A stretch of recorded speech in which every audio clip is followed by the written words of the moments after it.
आपको बताएं कि तफ्तान बॉर्डर से रवाना होने वाले ज़ायरीन का काफिला डेरा इस्माइल खान करंतना सेंटर पहुंच गया है, जहां पर इनको 14 दिन के लिए रखा जाएगा। स्क्रीनिंग और टेस्टों के बाद उन्हें अपने घरों को रवाना किया जाएगा।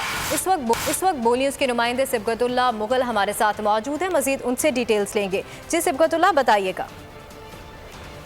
जी बिल्कुल, तफ्तान बॉर्डर होने वाला ज़ायरीन का काफ़िला आज डेरा इस्माइल खान पहुंच चुका है। ये 5 बसों पर मुश्तमिल काफ़िला था, लेकिन इस हवाले से थोड़ा सा मैं आपको बताता चलूँ आज जो काफ़िला पहुंचा है ये 5 बसों पर मुश्तमिल था। इसमें 244 ज़ायरीन लाए गए हैं, जिनको गुमल मेडिकल कॉलेज में रखा जाएगा। गुमल मेडिकल कॉलेज में इंतज़ाम किया गया है, तमाम तलबा से हॉस्टल खाली करा के इनमें हर एक मुतसरा शख्स को जो है अलहदा कमरे में रखा जाएगा और इनको यहाँ 14 दिन के लिए रखा जाएगा। और तो इस हवाले से मज़ीद ये भी मालूमात हुआ है कि गुमल यूनिवर्सिटी डेरा इस्माइल खान में भी हॉस्टल मुकम्मल खाली करा लिए गए हैं। अगर मुतासरीन कोरोना वायरस की तादाद ज़्यादा होती है और तो यहाँ भी गुमल यूनिवर्सिटी में भी करंतना सेंटर कैंप किया जा सकता है।